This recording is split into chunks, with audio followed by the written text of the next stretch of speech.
Bien,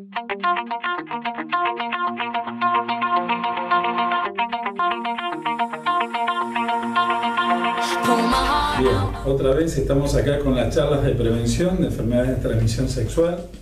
En la primera parte de la charla, no sé si se recuerdan, estuvimos hablando de uso del preservativo, en realidad de tendencias y costumbres en la adolescencia desde el punto de vista sexual y cómo prevenirlas con el uso del preservativo, qué factores interactuaban desde los medios, desde la casa, desde el colegio, en un estudio que se realizó y que se hace cada 2 años en Estados Unidos a través del Centro de Control de Enfermedades de Atlanta, y que en este caso la revista Pediatría, la revista Pediatric, en el 2013 la publicó, si bien el estudio es del 2011.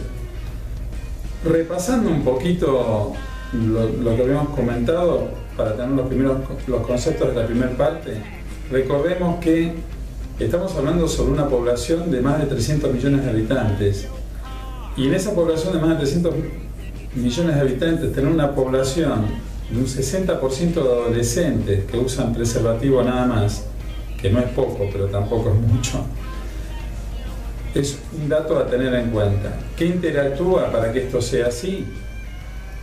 La falta, estamos hablando de Estados Unidos, la falta de programas que no terminan de llegar a la gente como corresponde, los programas de televisión que llegan a un 80% casi de contenido sexual, sin hablar solamente en un 15, no llega un 20% de cómo prevenir conductas sexuales que pueden terminar en una enfermedad de transmisión sexual o un embarazo no deseado. Se hablaba también en el estudio de cómo se había notado en los últimos 20 años el mayor uso del preservativo en el varón y el menor uso en la mujer. A tener en cuenta cuando estamos hablando de que la mujer en general era la que tomaba la delantera en cuanto al control de la prevención en la pareja,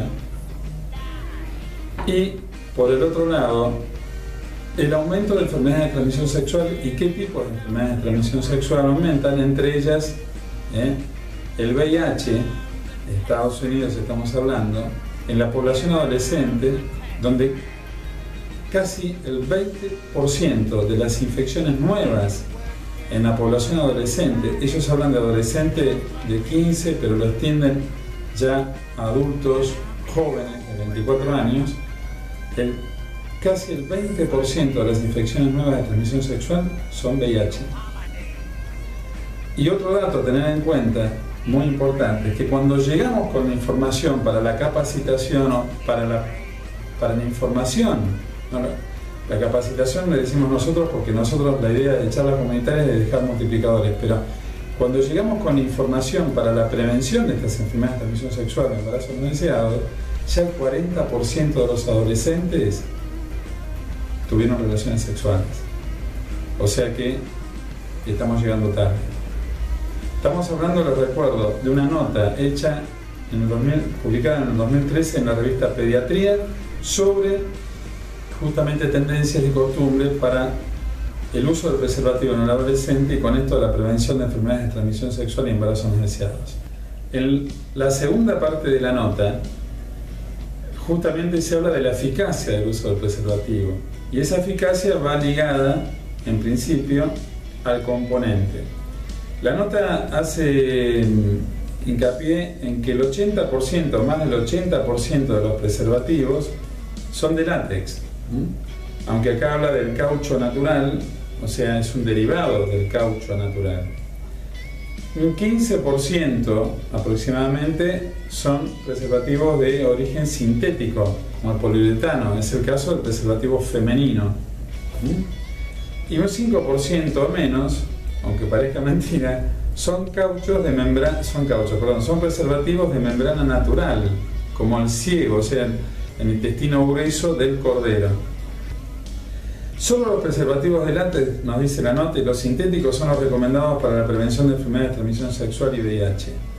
Pero si los de látex tienen poros, los naturales tienen poros más grandes todavía, y que de alguna manera no permiten la eficacia de la prevención, justamente como lo buscan como lo buscamos todos, en casi el 100%. Los condones sintéticos, dice la nota, en comparación con los de látex, son generalmente más resistentes al deterioro y son compatibles con lubricantes a base de agua. Recuerden siempre eso, siempre. Los sintéticos son más resistentes al deterioro y compatibles con lubricantes a base de agua. Los de látex también. Pero, ¿cuál es la cuestión con los sintéticos? Que los de poliuretano todavía no se adaptan como se adaptó el látex a los genitales masculinos y en este caso el sintético al femenino. Decíamos, para entenderlo como un ejemplo vulgar, que a veces los primeros preservativos femeninos parecían verdaderas bolsas de residuo al principio. Entonces, imagínense la incomodidad y además la sensación que uno podía tener de tener relaciones sexuales con una bolsa de residuo, entre comillas. En la nota sigue comentando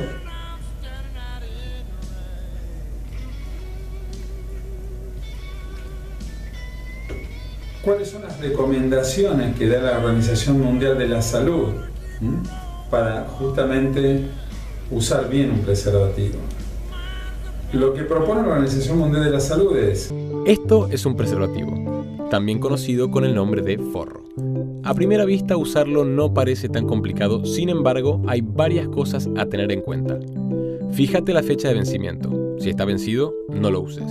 Si venció hace 14 años, no desesperes, ya se te va a dar. Presiona el paquete para comprobar que tiene aire en su interior. Si no lo tiene, puede estar dañado. Abrí el sobre con las manos, con cuidado de no romper el látex con uñas, dientes o motosierras. Soplalo para ver de qué lado se desenrolla. Colócalo sobre el pene erecto, presiona la punta para sacarle aire y dejarle espacio al semen. Desenrollalo hasta la base del pene, por ejemplo, el mío. Un poco más, más, ahí. Si usas lubricante, fíjate que sea soluble en agua, no en aceite. Incluso podés lubricarlo con tu propia saliva. Luego de eyacular y antes de que la erección disminuya, retira el preservativo sujetándolo de la base. Comproba que no se haya roto, hacele un nudo y tíralo a la basura. Ahora podés repetir este procedimiento de principio a fin cuantas veces quieras. El preservativo es la mejor manera de preservarte, a vos y a tu pareja. Pero cuando hablamos del preservativo, hablamos también de los sintéticos, del poliuretano como el preservativo femenino. Y justamente, miren qué interesante, el preservativo femenino tiene, digamos, la forma justamente de un tubo donde tenemos un anillo en una punta más chico y un anillo más grande en la otra punta.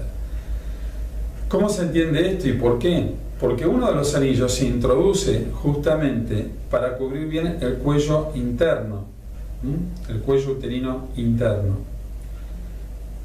Digo, como una redundancia, el cuello uterino interno. El cuello uterino está adentro y de esa manera, cuando la mujer con los dedos se empuja el anillo, queda recubriendo el cuello en sí y se afirma en esa zona. La parte externa del anillo lo que hace es cubrir justamente los genitales externos, los labios mayores y menores. Y de esa manera cubre incluso parte del pubis y con eso la vellosidad pubiana. ¿Cuál es lo interesante de esto? Que algunos gérmenes o virus, en este caso como el papilomavirus, se puede contagiar, se puede transmitir a través del vello pubiano. Parásitos como por ejemplo, cuando hablamos en otras charlas de los piojos o de la ladilla vulgarmente, o sea, el Pediculus capitis, el Sarcoptes scabiei, se pueden transmitir esos parásitos también a través del vello pubiano. Entonces, el aro mayor que cubre los labios mayores y menores de la vagina, justamente lo cubre y lo impide también. ¿Cuándo comenzó a usarse justamente el preservativo femenino? En 1994, pero recién fue aprobado para su uso en el 2009 por la Federación de Drogas de Estados Unidos. Y es el único método de barrera femenino para la prevención de enfermedades de transmisión sexual actualmente disponible en los Estados Unidos. La eficacia todavía no está completamente probada porque solamente el 1% o menos del 1% de la población lo utiliza. Miren qué interesante. Menos del 1% de la población lo utiliza. Hay muchos factores que interactúan. El hecho de que sea de poliuretano, al no ser de látex, no tiene todavía la comodidad y la aceptabilidad por la pareja para poder usarlo. Es más caro que el preservativo masculino. En el caso nuestro, nosotros lo tenemos gratuitamente gracias a los programas de salud sexual y reproductiva desde los centros de atención estatales y en algunos privados también con su dispensa y con su instructivo. El preservativo femenino no, y es lo que se está de alguna manera también pidiendo para que el ministerio lo introduzca dentro del programa y que lo pueda bajar a través del programa. Entonces, la eficacia todavía no se puede probar al no tener una población mayor en cuanto a su uso o estudios o trabajos que ingresen esa población. Pero, por los datos que uno tiene, obviamente desde el punto de vista científico, vemos que tiene en la práctica no solo una prevención de enfermedades de transmisión sexual, quizás un poquito más allá de las que puede prevenir el preservativo masculino por esto del vello pubiano y lo que se puede transmitir a través del vello pubiano, parásitos o el VPH, el virus del papiloma humano, sino que el día que tengamos un refinamiento, entre comillas, una adaptabilidad del material, en este caso el poliuretano, a algo lo más parecido al látex, seguramente va a tener mayor aceptabilidad, y ni que hablar cuando esto se amortice, cuando su costo se amortice y llegue a una población mayor todavía, o a través de los programas. El uso de métodos duales combinados, el preservativo, los anticonceptivos hormonales o los dispositivos intrauterinos, como un enfoque óptimo para la protección contra el embarazo y las enfermedades de transmisión sexual. Sí, lo es,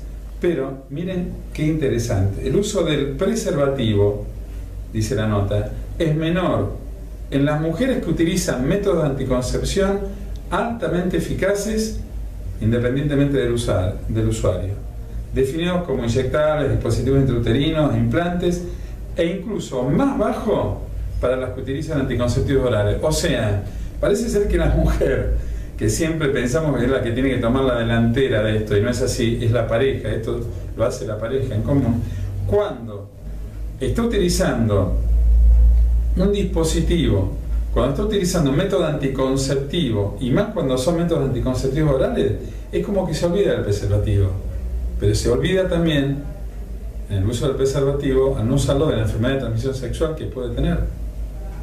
O sea, si captamos todo o dirigimos todo a prevenir el embarazo no deseado, nos olvidamos que si nos cuidamos de no tener un embarazo no deseado a través de un anticonceptivo oral o cualquier otro método, si no uso el preservativo, la enfermedad de transmisión sexual la tengo más latente que nunca. Entonces, si queremos usar métodos duales, sí, pero no olvidarnos del preservativo. Preservativo masculino, preservativo femenino y el anticonceptivo que queramos utilizar. Esfuerzos encaminados a aumentar el uso del preservativo. Y acá nos vamos a ver, creo que muy ligados, los que estamos siempre en la campaña de la prevención, pero siempre creo que en este sentido la población de Estados Unidos no difiere mucho a la nuestra en cuanto a lo que tenemos que seguir haciendo hincapié. Se revisaron 83 estudios basados en el currículum de programas de educación sexual. 83 estudios basados en programas de educación sexual y VIH entre personas menores de 25 años de todos los países, hallando que 2/3 de los programas mejoraron significativamente uno o más comportamiento sexual. Pero escuchen esto: de los 54 estudios que evaluaron los efectos del uso del condón, casi la mitad, el 48%, demostraron un aumento en el uso del preservativo, y ningún estudio descubrió una disminución en el uso del mismo. O sea que si el programa sexual, el programa de educación sexual llega, es efectivo. Casi en un 50%, tendría que serlo en un 100%. Es evidente que hay muchos de los que llega al programa tienen dudas.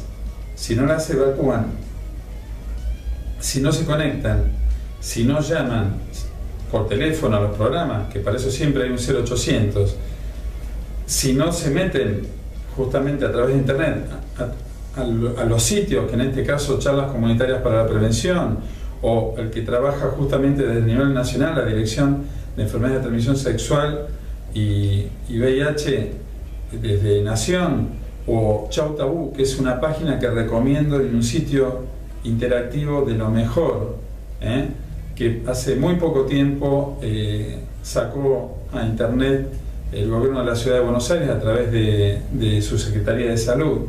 Entonces, recordando que los programas de salud sexual, si llegan a la población, obviamente son efectivos.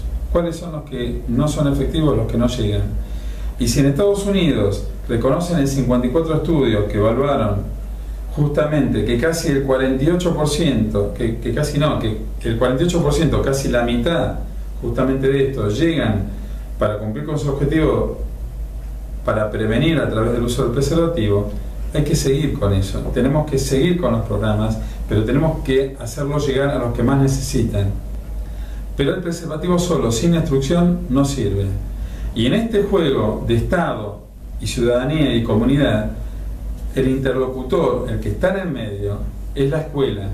Los que interactuamos acá tenemos que ser los profesionales, bajando la capacitación a los que están más en contacto con los adolescentes, ya sea los papás, la educación empieza por casa, y los docentes mismos. Este es un trabajo de todos. Con que sancionemos una ley de educación sexual, con que tengamos un programa de salud sexual reproductiva desde el año 2002, esto no sirve. Decir, maestro mío, la mejor política de Estado es la que se cumple, es la que llega, la que queda en ley, la que queda ahí en los libros, esa no sirve. Nos seguimos viendo. Espero tu llamada, espero tu contacto, los temas de salud que te interesan, y mientras tanto los que a mí sí me interesan y que mejor sé tratar. Los que te interesan a vos, cuando no sean de mi especialidad, vamos a llamar siempre un referente para que los pueda tocar. Acordate, Entre Nosotros 2.0, charlas comunitarias para la prevención, y a través de ellos interactuamos con otros links y organizaciones nacionales e incluso de capital de la Ciudad Autónoma de Buenos Aires, que nos sirven de mucho para el trabajo que estamos haciendo, pero solos no hacemos nada. Te espero.